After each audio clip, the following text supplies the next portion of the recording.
सभी को नमस्कार। जैसा कि आपको पता है कि वर्तमान अपने राजस्थान में टोटल 50 जिले हो गए हैं और नवीन जिलों के गठन के बाद सभी विद्यार्थियों के दिमाग में एक बहुत बड़े डाउट है कि कौन जीके का फैक्ट किससे हटा है और कौन किस में जुड़ा है। एग्जाम्पल के लिए विराटरा माता जी का मंदिर अब कौन से जिले में है, जयसमंद झील वर्तमान कौन से जिले के अंदर है, जैतसर कृषि फार्म वर्तमान कहाँ पर है, बीसलपुर बांध वर्तमान में कहाँ पर स्थित है, नागणेची माता का मंदिर ऐतिहासिक मंदिर वर्तमान में कहाँ पर स्थित है। ऐसे बहुत सारे जीके के फैक्ट है जो एग्जाम के लिए बड़े महत्वपूर्ण है, लेकिन समझ नहीं आ रहा कि अब नए जिले बनने के बाद वो कहाँ चले गए हैं।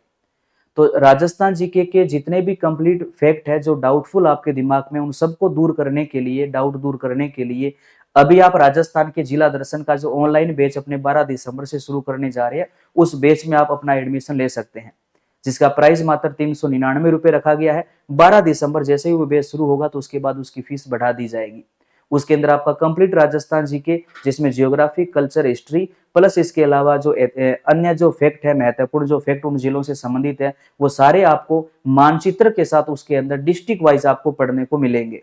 तो अभी तक अगर उस बैच को अगर आपने ज्वाइन नहीं किया है तो बिना देरी किए अभी संकल्प किए पर जाकर वो ऑनलाइन जो बैच 12 दिसंबर से शुरू हो रहा है जिला दर्शन का, उस बैच को जरूर ज्वाइन कर लीजिएगा और अपने साथियों के बीच में इस बात को शेयर भी कीजिएगा।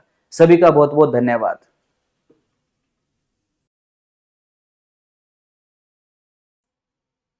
सभी को नमस्कार, सभी को राम राम। राजस्थान के जिला दर्शन सीरीज में आप सभी साथियों को हार्दिक स्वागत है।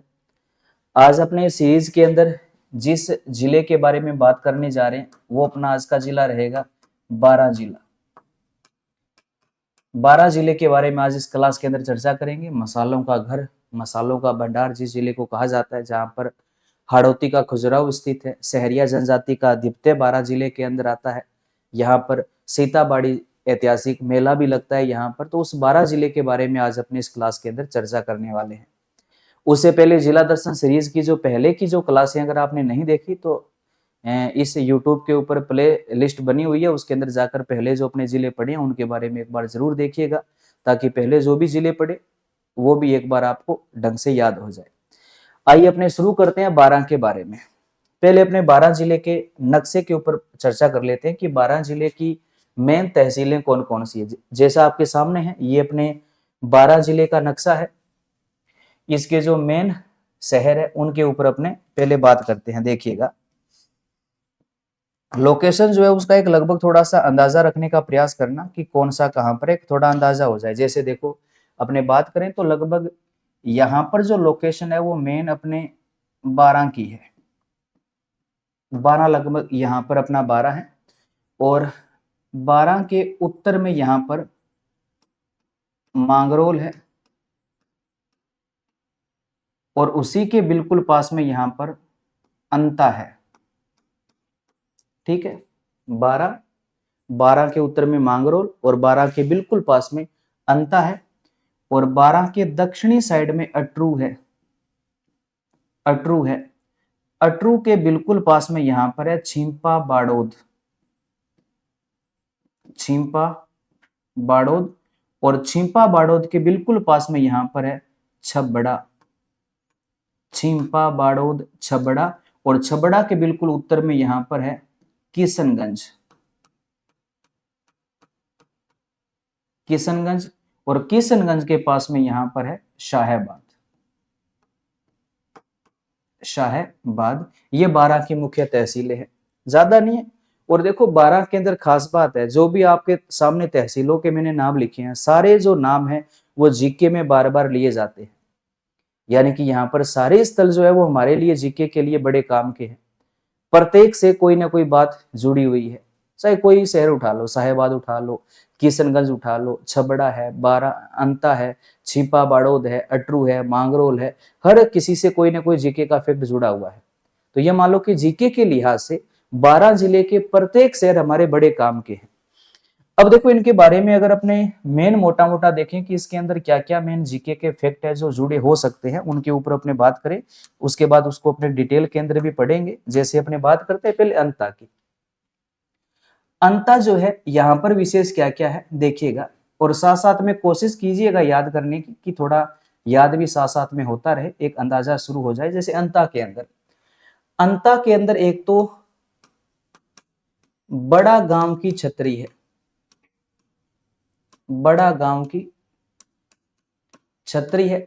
और एक आपको पता है ना, अंता केंद्र अपने गैस विद्युत परियोजना है, गैस विद्युत परियोजना अंता केंद्र है ना। तो अंता केंद्र एक तो बड़ा गांव की छतरी है और एक अंता यहां पर गैस विद्युत परियोजना भी संचालित होती है।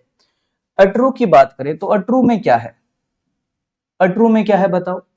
एक तो फेमस यहां पर मामा भांजा मंदिर है, मामा भांजा मंदिर है अटरू के अंदर। और यहां पर एक गड़गच शिवालय है, गड़गच देवालय कहां पर है, अटरू 12 के अंदर है, अटरू 12 के अंदर है। देखिएगा अंता के अंदर बड़ा गांव की छतरी है, अंता में गैस विद्युत परियोजना है। अटरू में क्या है, अटरू में मामा भांजा मंदिर है और एक गड़गच देवालय कहां पर है, अटरू 12 के अंदर है। छिंपा बाड़ोद 12 में लहसुन मंडी है, छिंपा बाड़ोद 12 में लहसुन मंडी है। कि लहसुन मंडी कहां पर है, तो वो छिंपा बाड़ोद 12 में है। छबड़ा में छबड़ा थर्मल पावर प्रोजेक्ट है, थर्मल पावर प्रोजेक्ट मतलब क्या हो गया, यानी कि ये तापीय विद्युत परियोजना का यहाँ पर प्रोजेक्ट है छबड़ा के अंदर। बड़ा महत्वपूर्ण है, जीके के अंदर इसके बारे में एग्जाम में प्रश्न भी खूब आते हैं ना, वो छबड़ा 12 के अंदर है। किशनगंज और साहेबाद जो तहसीलें हैं, यहाँ पर एक तो आपको पता है ना, जो सहरिया जनजाति है, सहरिया जो जनजाति है, उस जनजाति का जो बहुल्य है वो 12 की कौन सी तहसीलों में है, किशनगंज और साहेबाद की तहसीलों के अंदर सहरिया जनजाति का बहुल्य माना जाता है। बाकी साहेबाद की बात करें तो साहेबाद के अंदर यहाँ पर एक साहेबाद का दुर्ग भी स्थित है, साहेबाद का दुर्ग 12 में कहां पर है, तो 12 के अंदर साहेबाद तहसील के अंदर है। यहां पर भी आपको पता है जामा मस्जिद है, जामा मस्जिद वो भी यहीं पर है। साहेबाद का दुर्ग भी है, जामा मस्जिद भी है। उसके अलावा साहेबाद के अंदर सहरिया जनजाति का जो है वो बहुल्य भी 12 की कौन सी तहसीलों में है, तो किशनगंज और साहेबाद तहसीलों के अंदर है। उसके अलावा एक यहां पर हाँ बिल्कुल याद रखना, थानेदार, थानेदार नाथू सिंह की हवेली कहां पर है, तो वो साहेबाद के अंदर थानेदार नाथू सिंह की जो हवेली, सॉरी छतरी, हवेली नहीं यहां पर भी छतरी है, ठीक है। ये भी कहां पर है, साहेबाद 12 के अंदर है। तो 12 जो जिला है, 12 का कोई भी शहर ले लो, मांगरोल जो है, ये मांगरोल जो है ये खनिज से संबंधित है, मांगरोल 12 के अंदर है ना। सफेद सीमेंट का यहाँ पर कारखाना भी स्थापित किया गया था। और 12 जो खुद है वो 12 जिला भी अपने आप में एक ऐतिहासिक क्षेत्र बना हुआ है। तो ये 12 की मुख्य बड़े बड़े शहरों के नाम थे। मेन फैक्ट क्या है, दोबारा देखिएगा, अंता के अंदर एक बड़ा गांव की छतरी है और एक अंता में गैस विद्युत परियोजना है, जो अपने राजस्थान में केंद्र सरकार के द्वारा संचालित पहली गैस विद्युत परियोजना है। अटरू के अंदर मामा भांजा का मंदिर है, गड़गच देवालय भी अटरू 12 के अंदर है। छिंपा बड़ौद 12 में लहसुन मंडी है। छबड़ा थर्मल पावर प्रोजेक्ट 12 के अंदर है। सहरिया जनजाति का बहुल्य जो है वो 12 की किशनगंज और साहेबाद की तहसीलों में है। साहेबाद का दुर्ग भी 12 के अंदर साहेबाद क्षेत्र में आता है। यहाँ पर जामा मस्जिद भी है और यहाँ पर थानेदार नाथू सिंह की छतरी भी है। ये 12 जिले के ऐतिहासिक शहरों के बारे में था। चलो अब अपने शुरू करते हैं 12 जिले के बारे में, जो अन्य अपने को डिटेल के अंदर जो मेन फैक्ट जानने हैं। यहां तक उम्मीद करता हूं आपको समझ में आ गया होगा। चलिए अब 12 के बारे में अन्य जो फैक्ट है वो अपने कवर करते हैं। अब देखो कोशिश किया करो, जो जिला दर्शन वाली जो सीरीज चल रही है ना, साथ साथ में नोट्स बनाने का प्रयास किया करो। 50 जिले जब अपने सीरीज के अंदर यूट्यूब के ऊपर आपके सारे कंप्लीट हो जाएंगे, तो कंप्लीट होने के बाद में जो आपने नोट्स बनाए हैं उन नोट्स को एक बार पढ़कर देखना। ज्यादा नहीं कह सकता, लेकिन कंप्लीट राजस्थान जीके आपका 50 से 60% बढ़िया तरीके से आपको ये महसूस होगा कि हाँ हमें वास्तव में कवर हो गया। डिटेल चलो अपने कोई प्रॉपर जब एक सब्जेक्ट पढ़ते हैं तो सब्जेक्ट के अंदर उसके लिए प्रॉपर अपने डिटेल वो पढ़ लेते हैं, लेकिन कम से कम इतना पता हो जाएगा कि वो चीज है कहां पर और उसके अंदर मेन फैक्ट क्या जुड़ा हुआ है, कम से कम इतना तो याद हो ही जाता है। और देखो एग्जाम के अंदर जो मेन फैक्ट होते हैं सीधा सा वहीं से प्रश्न बनता है। तो बड़ी काम की सीरीज है, सीरियस होकर ईमानदारी से इस क्लास को लगाया करो और कोशिश किया करो साथ साथ में नोट्स बनाने की। ईमानदारी के साथ जो साथ साथ में मेहनत करेगा गारंटी है उसका राजस्थान जी के बेहतरीन होगा ही होगा। अब देखो ये तो क्या कि एक सीरीज यूट्यूब के ऊपर अपने चला रहे हैं, तो ये सीरीज के अंदर मैं कोशिश ये करता हूं कि कम टाइम के अंदर मेन बातें आपके साथ में मैं साझा करूं, ताकि यूट्यूब के ऊपर आपका ज्यादा टाइम भी खराब ना हो और आपको मोटी मोटी कहानी उसे लेके समझ में आ जाए। अपना जो जिला दर्शन का जो बैच 12 दिसंबर से मैं शुरू करने जा रहा हूं, उस बैच के अंदर तो ये मान लो कि इसकी पूरी जो कहानी है ना वो डिटेल में ही होगी। मतलब इसका ना प्रत्येक जिले का जो है रोम रोम अपने खंगाल लेंगे कि उस जिले के अंदर कौन सी तहसील के, कौन सी पंचायत के, कौन से गांव के अंदर जीके में क्या फैक्ट जुड़ा हुआ है, उसकी पूरी डिटेल क्या है। अगर जैसे मान लो सहरिया जनजाति का नाम आता है तो अपने उस वाले बेच में सहरिया जनजाति पूरी को पढ़ लेंगे कि सहरिया जनजाति का ये मेन फैक्ट है और ये सहरिया जनजाति हमारे सामने है।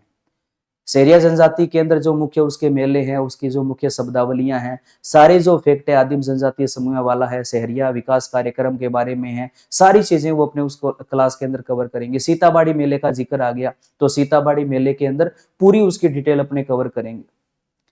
कोई ऊर्जा परियोजना का नाम आ गया तो उस ऊर्जा परियोजना को पूरा डिटेल के अंदर उस बेस में पढ़ेंगे। अपने यहाँ पर तो पढ़ नहीं सकते क्योंकि यहाँ पर तो प्रयास ये रहता है कि यूट्यूब के ऊपर ज्यादा आपका टाइम ना खराब किया जाए, कम समय के अंदर ज्यादा बातें जो एग्जाम के लिए काम की है वो मैं आपको बताने का प्रयास कर रहा हूँ।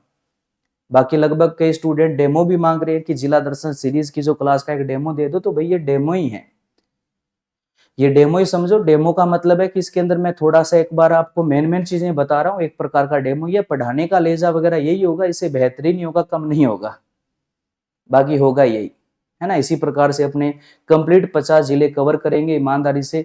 2.5 से 3 महीने तक अपना वो बैच चलने वाला है, लगभग 2.5 से 3 महीने का बैच रहेगा। इस बैच के अंदर खास बात ये रहेगी कि वो बैच जैसे सोमवार से शनिवार तक रेगुलर डेली की लाइव क्लास अपने लिया करेंगे और प्रत्येक संडे को कोई एक टॉपिक से संबंधित मैं एक पॉइंट आपको उसके अंदर करवाया करूंगा। जैसे मान लो पहले संडे को मैंने राजस्थान जियोग्राफी का 1 घंटे में आपको मैंने कृषि जलवायु प्रदेश के बारे में सारा बता दिया कि कृषि जलवायु प्रदेश प्रत्येक जिले में काम आएगा, तो एक संडे को वो कर लिया।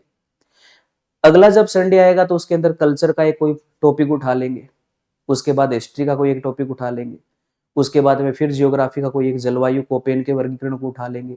तो कहने का मतलब है कि महीने में 30 दिन होते हैं, 30 दिन आपकी क्लासें लगेगी। संडे को कोई ना कोई एक पॉइंट के ऊपर एक्स्ट्रा क्लास के तौर पर आपको एक्स्ट्रा मैटर उस कोर्स के अंदर मिलेगा, तो बड़ा मजा आने वाला है। अभी तक अगर आपने बेस ज्वाइन नहीं किया है तो वो बेस जरूर ज्वाइन कर लेना। चलो अपने जिला शुरू करते हैं, 12 जिला। देखिएगा 12 के बारे में, आज का अपना जिला है 12 जिला। क्या क्या विशेष है देखिएगा। अगर अपने बात करें कि 12 का जो प्राचीन नाम है वो क्या मिलता है, तो 12 का प्राचीन नाम मिलता है वराहा नगरी। वैसे तो वराहा नगरी इसको उपनाम के नाम से भी जाना जाता है और एक इसका उपनाम मिलता है बरसाना। बरसाना या वरसाना, ये 12 के प्राचीन नाम मिलते हैं। और 12 को अगर कोई उपनाम देना पड़े, इसको भाई अपने मसालों का घर कह सकते हैं, मसालों का घर कहा जा सकता है, इसको मसालों का भंडार कहा जा सकता है, मसालों का भंडार कह सकते हैं, मसालों की नगरी कह सकते हैं। मसाला उत्पादन में 12 जिला जो है ना वो हमारे देश में एक अग्रणी स्थान पर है। सूरी राज्य के अंदर मसाला है, सोयाबीन है ना, ये लगभग ज्यादातर हाड़ौती क्षेत्र में ही होता है। तो कोटा, 12, झालावाड़ उनका ही नाम आता है और उसमें मसाला जो है ना वो मेन अपने 12 जिले में उत्पादित होता है। उसके बाद अगर अपने बात करें कि 12 के संस्थापक किसको माना जाता है, तो कहा जाता है कि 12 की जो स्थापना है वो सोलंकी राजपूत शासक ने की थी। सोलंकी राजपूत शासक के द्वारा जो है इस वाले क्षेत्र की स्थापना की गई थी। और 12 का जो आरजे नंबर है, 12 का जो आरजे नंबर है वो क्या है, 12 का आरजे नंबर 28 है। और 12 का जो शुभंकर है, 12 का जो शुभंकर है वो क्या है, तो 12 का शुभंकर मगर है। 12 जिले का शुभंकर क्या है, मगर है। आरजे नंबर इसका 28 है। और 12 जिले का जो गठन है वो कब हुआ था, 10 अप्रैल, 12 जिले का गठन 10 अप्रैल 1991 को किया गया था। ये कोटा जिले से अलग होकर अपना नया जिला बना था, 10 अप्रैल 1991 को बना था, है ना। 2-12, दौसा, बारां, राजसमंद, ये 3 जिले एक साथ बने थे 10 अप्रैल 1991 को। 12 जिला जो है वो कोटा से अलग करके अपना नया जिला बनाया गया था। अब 12 के अंदर अगर मुख्य अपने जियोग्राफी के फैक्ट एक बार उठाए तो मोटा मोटा इसके अंदर अपने ये कह सकते हैं कि जो 12 है, इस 12 जिले की जो जलवायु है, जलवायु कैसी है देखिएगा। अगर अपने जलवायु की बात करें तो अगर अपने भारतीय मौसम विभाग की माने, भारतीय मौसम विभाग, तो भारतीय मौसम विभाग के वर्गीकरण के अनुसार जो 12 है, ये 12 वाला जो क्षेत्र है यहाँ पर अति आर्द्र प्रकार की जलवायु पाई जाती है। कौन सी, अति आर्द्र प्रकार की जलवायु पाई जाती है। और अगर अपने बात करें कोपेन की, तो कोपेन के वर्गीकरण के अनुसार यहाँ पर AW प्रकार की जलवायु पाई जाती है। और अगर अपने बात करें थोर्नवेट की, तो थोर्नवेट के वर्गीकरण के अनुसार यहाँ पर CA प्रकार की जलवायु पाई जाती है। और अगर अपने बात करें ट्री वार्ता की, तो ट्री वार्ता का जो वर्गीकरण था वो कोपेन का संशोधित रूप था, इसने भी यहाँ पर AW प्रकार की जलवायु को महत्व दिया था। तो कुल मिलाकर ये कह सकते हो कि 12 की जो जलवायु है वो अति आर्द्र जलवायु है ना। कोपेन के अनुसार AW है, थोर्नवेट के अनुसार CA है, और ट्री वार्ता के अनुसार AW जलवायु यहाँ पर पाई जाती है। अब इनका वर्गीकरण क्या है वो भी अपने उस कोर्स के अंदर डिटेल के अंदर मैं आपको बताता रहूंगा कि कोपेन ने ये जो कोड बताए थे इनका मतलब क्या था, इन्होंने वर्गीकरण किस प्रकार से किया था। कोपेन को इकट्ठा ही पढ़ लेंगे ताकि प्रत्येक जिले के अंदर वो चीज अपने आप सेट होने लग जाए। तो ये 12 के बारे में जलवायु प्रदेश है। इसके अलावा अगर अपने बात करें कि जो 12 है इसमें किस प्रकार की मिट्टी पाई जाती है, तो यहाँ पर 12 वाले क्षेत्र में कहा जाता है कि मध्यम काली मिट्टी पाई जाती है, जिसको रेंगूर मृदा भी कहा जाता है। मध्य काली मिट्टी जो कपास उत्पादन के लिए फेमस है। लेकिन अगर अपने बात करें वैज्ञानिक वर्गीकरण के अनुसार, वैज्ञानिक वर्गीकरण के अनुसार, तो ये जो हाड़ौती वाला जो क्षेत्र है यहाँ पर वर्टी सॉइल पाई जाती है। कौन सी, वर्टी सॉइल जो है वो यहाँ हाड़ौती वाले क्षेत्र में ज्यादातर पाई जाती है। और वैसे यहाँ पर मध्यम काली मिट्टी जो है उस मिट्टी का यहाँ पर सबसे ज्यादा विस्तार देखने को मिलता है। और वैज्ञानिक वर्गीकरण के अनुसार, जैसा कि आपको पता है अपने राजस्थान में 5 प्रकार की मिट्टियां उन्होंने बताई थी, anti soil, एरिडी soil, इनसेप्टी soil, अल्फी soil और वर्टी सोइल। तो वर्टी सोइल का जो विस्तार है वो इस हाड़ौती वाले क्षेत्र में देखने को मिलता है। उसके अलावा 12 जिले में अगर अफवाह तंत्र की बात करें तो 12 वाले क्षेत्र के अंदर परवन नदी का बहाव क्षेत्र है, कालीसिंध की सहायक नदी है। और 12 जो है इसमें पार्वती नदी का भी बहाव क्षेत्र है, कुन्नू नदी का भी बहाव क्षेत्र है। 12 वाले क्षेत्र में मेन इन 3 नदियों का यहाँ पर अपने को बहाव क्षेत्र देखने को मिलता है। अब 12 के अंदर अगर अपने ऊर्जा संसाधन के क्षेत्र में अगर बात करें तो ऊर्जा के अंदर एक बड़ा मेन पॉइंट है, वो ढंग से याद रखिएगा। 2-3 परियोजनाओं के नाम आएंगे, जैसे एक नाम यहाँ पर आता है अपने अगर बात करें तो 12 के अंदर जैसे परियोजना का नाम आता है, यहाँ पर एक तापीय विद्युत परियोजना भी संचालित होती है ना, जिसको अपने बार बार पढ़ते हैं, एग्जाम में आता भी है, छबड़ा।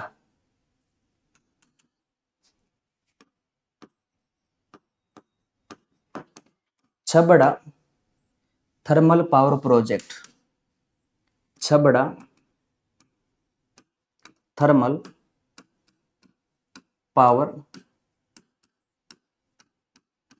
प्रोजेक्ट कहां पर है, 12 के अंदर है। कौन सा, छबड़ा थर्मल पावर प्रोजेक्ट, जो कि कहां पर है, 12 के अंदर है। 12 के अंदर एक तहसील का नाम आता है कातीपुरा, कातीपुरा गांव है, छबड़ा तहसील का गांव है कातीपुरा गांव। इस गांव के अंदर ये जो है ये थर्मल पावर प्रोजेक्ट लगाया गया है, जिसकी विद्युत उत्पादन क्षमता, विद्युत उत्पादन क्षमता जो है ना वो आज के डेट में सबसे ज्यादा मानी जाती है। लगभग इसकी उत्पादन क्षमता 2320 मेगावाट है। कितनी है? 2320 मेगावाट इसकी उत्पादन क्षमता मानी जाती है, जो वर्तमान विद्युत का ये उत्पादन करता भी है, क्षमता भी है, और ये विद्युत इतनी वर्तमान में बनाता भी है। और ये अपने राजस्थान का प्रथम सुपर क्रिटिकली तकनीक पर आधारित हमारा पहला थर्मल पावर प्रोजेक्ट है। और छबड़ा कहां पर है? तो ये बारां केंद्र है। बारां का गांव कौन सा है? कातीपुरा गांव है। इसके अलावा याद रखिएगा बारां जिले से संबंधित ही आता है कवई,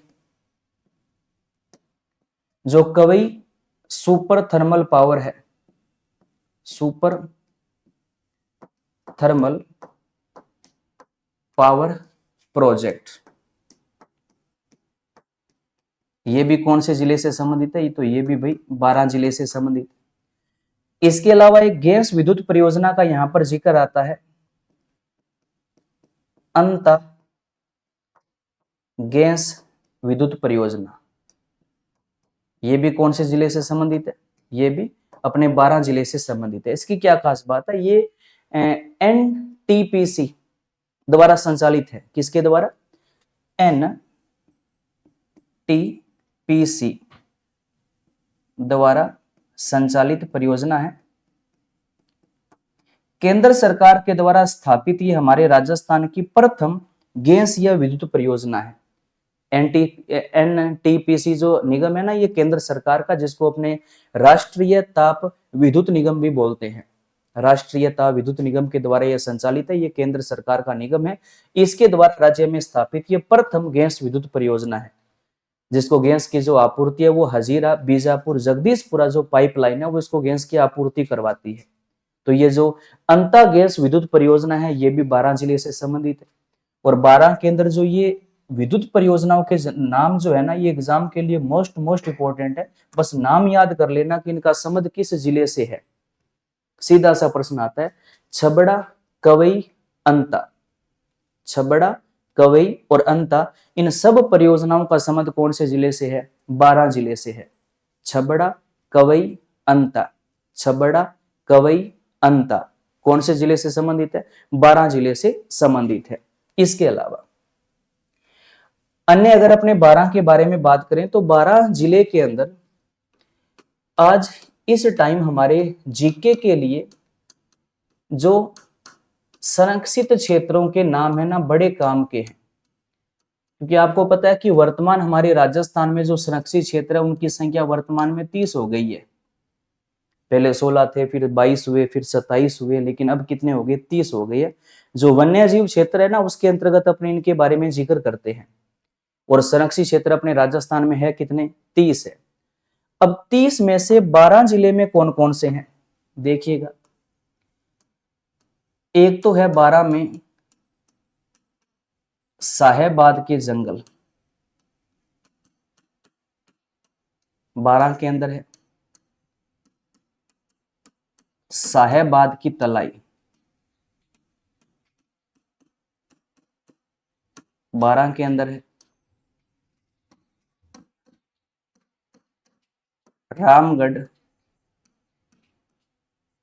कुंजी सुवास, 12 के अंदर है। सोरसन, या खेट भी है, संरक्षित भी है, 12 के अंदर है। और एक है बांज आंबली। ये जो बांज आंबली है ना, ये अपने राजस्थान का 27वां संरक्षित क्षेत्र बनाया गया था, 12 के अंदर बनाया गया था। 12 के अंदर ये 5 संरक्षित क्षेत्र है। ठीक है, तो 12 के अंदर सबसे ज्यादा 5 संरक्षित क्षेत्र है। साहेबाद के जंगल है, साहेबाद की तलाई है, रामगढ़ कुंजी सुवास है, सोरसन है। सोरसन ये गोडावन के लिए फेमस है। और 27वां ये बांज आंबली बना था। आप कमेंट करके ये बता दो कि 27 के बाद जो 3 और बने हैं वो कौन कौन से हैं, कमेंट करके बताओ, वरना फिर अगली क्लास के अंदर मैं उनके बारे में आपको जरूर बताऊंगा। लेकिन एक बार आप कमेंट करके वो 3 जो नए बने हैं वो जरूर बताइएगा। इतना मैं बता देता हूं, जो 3 नए बने हैं उसमें एक नीम का थाना में बना है, एक जयपुर के अंदर बना है, एक नीम का थाना में, एक जयपुर में बना है, एक सीकर में बना है। ये 3 नए बने हैं। तो 3 और 27 30 हो गए। अब वो 3 है कौन से, नाम उनके आप ये बता दो। ये 12 के मुख्य संरक्षित क्षेत्र है। इसके अलावा अन्य 12 केंद्र अपने बात करते हैं। 12 केंद्र जो कला संस्कृति से जुड़े हुए जो मुख्य फैक्ट है उनके ऊपर अपने थोड़ी बहुत चर्चा कर लेते हैं। जैसे 12 केंद्र, एक तो आपको पता है शेरगढ़ दुर्ग है, शेरगढ़ दुर्ग है, हालांकि धौलपुर केंद्र ये 12 केंद्र भी है। और 12 का जो ये शेरगढ़ दुर्ग है इसको कोषवर्धन दुर्ग भी कहा जाता है, कोषवर्धन दुर्ग के नाम से भी जाना जाता है। अब शेरगढ़ दुर्ग का जो नाम जो कोषवर्धन दुर्ग जो पड़ा हुआ है, इस नाम के पीछे बहुत अनेकों मत है। और मत को जब आप सुनोगे पढ़ोगे तो बड़ा मजा आने वाला है कि इसका नाम कोषवर्धन दुर्ग क्यों पड़ा और इसका नाम शेरगढ़ दुर्ग क्यों पड़ा। बहुत लंबी कहानी, अपने सीधा पॉइंट के ऊपर आते हैं। तो ये जो दुर्ग है ये 12 के अंदर है और ये किस नदी के किनारे पर है, तो याद रखो ये परवन नदी के किनारे पर है। कौन सी, परवन नदी के किनारे पर है। और परवन जो नदी है ये काली सिंध की सहायक नदी है। और इसी के आसपास में 12 में शेरगढ़ अभ्यारण्य भी फैला हुआ है। और 12 का जो शेरगढ़ अभ्यारण्य है उसको सांपों की शरणस्थली के उपनाम से भी जाना जाता है। और शेरगढ़ या कोषवर्धन जो दुर्ग है वो 12 के अंदर है। और किस नदी के किनारे पर है, तो वो भाई परवन नदी के किनारे पर स्थित है। उसके अलावा ये बामती पहाड़ी पर स्थित है ना। उसके अलावा 12 के अंदर शाहबाद दुर्ग भी स्थित है। शाहबाद का जो दुर्ग है वो भी 12 के अंदर स्थित है। इसको वैसे सलेमाबाद का दुर्ग भी कहा जाता है। यहां पर एक फेमस है नवल बाण तोप। नवल बाण जो तोप है वो कौन से दुर्ग से संबंधित है, तो वो शाहबाद के दुर्ग से संबंधित है। ये दोनों दुर्ग कौन से जिले में है, 12 के अंदर है। शेरगढ़ या कोषवर्धन दुर्ग और एक शाहबाद का दुर्ग कहां पर स्थित है, 12 के अंदर स्थित है। शेरगढ़ शाहबाद, शेरगढ़ शाहबाद, शेरगढ़ शाहबाद 12 के अंदर है। उसके अलावा 12 के अंदर ऐतिहासिक एक ब्राह्मणी माता जी का मंदिर भी है। ब्राह्मणी माता जी का मंदिर, सॉरी, ब्राह्मणी माता जी का जो मंदिर है 12 के अंदर है। कहां पर है भाई, ये सोरसन के अंदर है। सोरसन 12 के अंदर ब्राह्मणी माता जी का मंदिर है। और ब्राह्मणी माता जी का जो मंदिर है ये हमारे राज्य में एकमात्र ऐसी शक्ति पीठ है जिनके पीठ का श्रृंगार होता है। एकमात्र ऐसी शक्ति पीठ जहां पर उनकी पीठ का श्रृंगार हो वो कहां पर है, सोरसन 12 में है, ब्राह्मणी माता जी का मंदिर है। आप ये बता दो राजस्थान के अंदर मुख्य बर्मा जी के जो मंदिर है वो कहां कहां पर है, कमेंट करके जरूर बताइएगा कि राज्य में बर्मा जी के जो मेन मंदिर है वो कहां कहां पर है। मुख्य आपको पता है 3 मंदिर है, वो 3 बर्मा जी के मंदिर कहां कहां पर है, कमेंट करके बताइएगा। उसके अलावा 12 के अंदर एक ऐतिहासिक जामा मस्जिद भी है। औरंगजेब के शासनकाल में इसका निर्माण हुआ था। और ये जो मस्जिद है ये अपने राजस्थान के अंदर सबसे बड़ी मस्जिद है। राजस्थान में सबसे बड़ी जो मस्जिद है वो कहां पर है, 12 के अंदर है, जामा मस्जिद है, जिसका निर्माण किसके शासनकाल में हुआ था, औरंगजेब के शासनकाल में इस जामा मस्जिद का निर्माण हुआ था। अब एग्जाम के अंदर 12 जिले से जो कल्चर के अंदर एक पेट पर्सन है जो आपको मिलेगा ही मिलेगा, आपको भी पता है पर्सन वो आता ही आता है किसका, सहरिया जनजाति का। सहरिया जनजाति कौन से जिले में इस जनजाति का आधिपत्य है, 12 जिले में इस जनजाति का जो है वो आधिपत्य माना जाता है। ज्यादा ये 12 की कौन सी तहसील में है, तो आपको पता है ये ज्यादा जो है ये साहेबाद व किशनगंज तहसील वाला जो एरिया है वहां पर ये जो जनजाति इसका बहुल्य क्षेत्र पाया जाता है। 12 की कौन सी तहसील है, साहेबाद और किशनगंज की तहसील है जहां पर इसका आधिपत्य देखने को मिलता है। सहरिया जनजाति एकमात्र ऐसी जनजाति है जिसको आदिम जनजाति समूह में रखा गया है। आदिम जनजाति समूह में आने वाली एकमात्र जनजाति कौन सी है, सहरिया जनजाति है। और इस जनजाति के उत्थान के लिए भारत सरकार के द्वारा सहरिया विकास कार्यक्रम कब चलाया गया था? 1977-78 में चलाया गया था। कब चलाया गया था? 1977-78 के अंदर शहरिया विकास कार्यक्रम चलाया गया था भारत सरकार के द्वारा, जिसका मेन मोटिव क्या था? शहरिया जनजाति का उत्थान करना। और आदिम जनजाति समूह में आने वाली जनजाति कौन सी है? तो वो कौन सी है? शहरिया जनजाति है। अब इस जनजाति के अंदर जो शब्दावलियां है ना, वो बड़े काम की है, एग्जाम में आती है। जैसे देखो क्या क्या शब्दावलियां है। शहरिया जनजाति में गांव को शहरोल कहा जाता है। क्या कहा जाता है? शहरोल। शहरिया में शहरोल गांव होता है। शहरिया में शहर नहीं होता, शहरोल होता है। शहरिया में शहर नहीं होता, शहरोल होता है। गांव को क्या बोलते हैं? शहरोल बोलते हैं। और जो गांव का मुखिया होता है, गांव का जो मुखिया होता है उसको क्या कहा जाता है? उसको कोतवाल कहा जाता है। क्या कहा जाता है? कोतवाल कहा जाता है। गांव के मुखिया को क्या कहा जाता है? कोतवाल कहा जाता है। शहरिया में शहर नहीं होता, क्या होता है? शहरोल होता है। और मुखिया को क्या कहते हैं? कोतवाल कहते हैं। शहरिया में मुखिया क्या कहलाता है? कोतवाल कहलाता है। शहरिया जनजाति में घर टापरी कहलाता है। क्या कहलाएगा? टापरी। और बस्ती को सहराना बोलते हैं।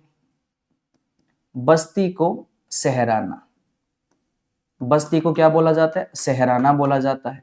देखिएगा, गांव शहरोल है, बस्ती सहराना है। गांव शहरोल है, बस्ती सहराना है। शहरोल, सहराना, शहरिया। शहरोल, सहराना, शहरिया। मुखिया कोतवाल है और घर टापरी है। घर क्या है? टापरी कहलाता है। इसके अलावा शहरिया जनजाति अपनी कुल देवी किसको मानते हैं? बताओ। बिल्कुल, कोडिया माता। कोडिया जो माता है, इसको ये अपनी कुल देवी मानते हैं। और शहरिया जनजाति अपना आदि पुरुष या आदि गुरु वाल्मीकि जी को मानते हैं। वाल्मीकि जी को शहरिया जनजाति जो है वो आदि गुरु के रूप में मानते हैं। और ये अपनी कुल देवी किसको मानते हैं? तो कोडिया माता को ये अपनी कुल देवी मानते हैं। शहरिया जनजाति का कुंभ कौन सा मेला है? तो शहरिया जनजाति का जो कुंभ माना जाता है, इनका जो मेन मेला माना जाता है, वो कौन सा माना जाता है? सीता बाड़ी का मेला। सीता बाड़ी का मेला, जिसको शहरिया जनजाति का कुंभ कहा जाता है, 12 में लगता है। कब लगता है? तो ये लगता है ज्येष्ठ अमावस्या को। ज्येष्ठ अमावस्या को लगता है, जिसको शहरिया जनजाति क्या कहा जाता है? कुंभ कहा जाता है। कब लगता है? ज्येष्ठ अमावस्या को लगता है। कपिल धारा का मेला भी तो 12 में लगता है।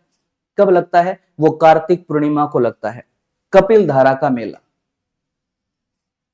आगे चर्चा करेंगे। चलो, शहरिया जनजाति अधिपत्य 12 केंद्र शाहबाद और किशनगंज की तहसीलों में है। आदिम जनजाति समूह में आती है।